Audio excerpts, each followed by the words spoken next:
मुंबई के दादर में अंबेडकर भवन गिराने का मामला तूल पकड़ता जा रहा है। आज दलित संगठनों ने एक बड़ा विरोध प्रदर्शन किया। यह मामला संसद में गूंजा तो सरकार ने बिल्डिंग दोबारा बनाने का भरोसा दिलाया।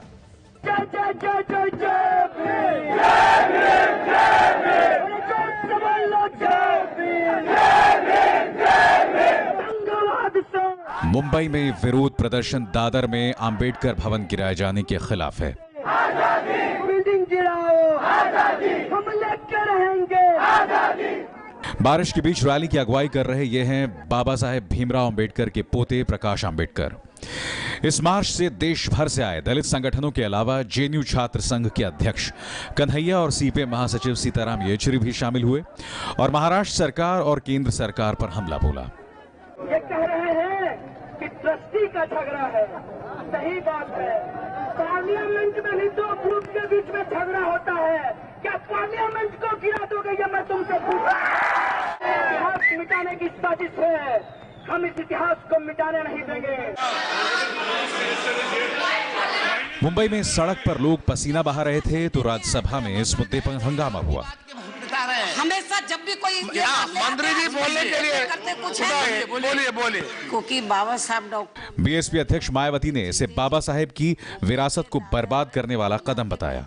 हमारी ये मांग है कि वो जो बिल्डिंग बनी हुई थी तो उसको दोबारा से बनाया जाए और सरकार के पैसे से बनाया जाए। अभी मंत्री जी को बोलने दो। हो सके तो सेंट्रल भी पैसा लगाए, स्टेट गवर्नमेंट भी पैसा लगाए।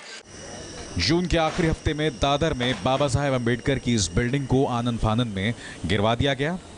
डॉक्टर अंबेडकर ने इसी इमारत को 1944 में बनवाया था। बिल्डिंग को गिराने का आरोप पीपुल्स इंप्रूवमेंट ट्रस्ट पर लगा है। ट्रस्ट के मुताबिक इमारत पूरी तरह जर्जर हो चुकी थी और इसकी जगह अब एक नई 17 मंजिला इमारत खड़ी की जाएगी। हालांकि अंबेडकर की विरासत को ध्वस्त किए जाने से नाराज बाबा साहेब के पोतों ने ट्रस्ट के लोगों के खिलाफ केस भी दर्ज करवा चुके हैं। प्रकाश अंबेडकर इसे बाबा साहेब की विचारधारा को नष्ट करने की साजिश बता चुके हैं।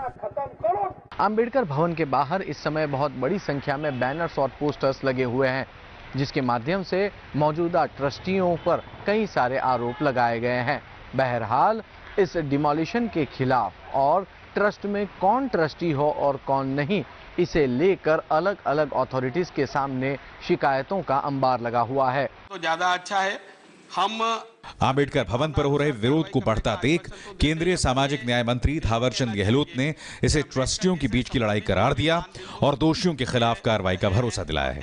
जो भवन तोड़ा है वो हमने संज्ञान में लिया है, ये गंभीर विषय है। हम राज्य सरकार के साथ बात करेंगे और आवश्यकता होगी तो उनसे आग्रह करके इस भवन को उनके स्मारक के रूप में स्थापित करवाने का प्रयास भी किया। गौर करने वाली बात यह है कि अगले साल उत्तर प्रदेश में विधानसभा चुनाव हैं और ठीक उससे पहले इस मुद्दे को गरमाने की कोशिश की जा रही है। ऐसे में बीजेपी फूंक फूंक कर कदम उठा रही है। बीजेपी को डर है कि कहीं अंबेडकर के अनुयायी इससे नाराज ना हो जाएं।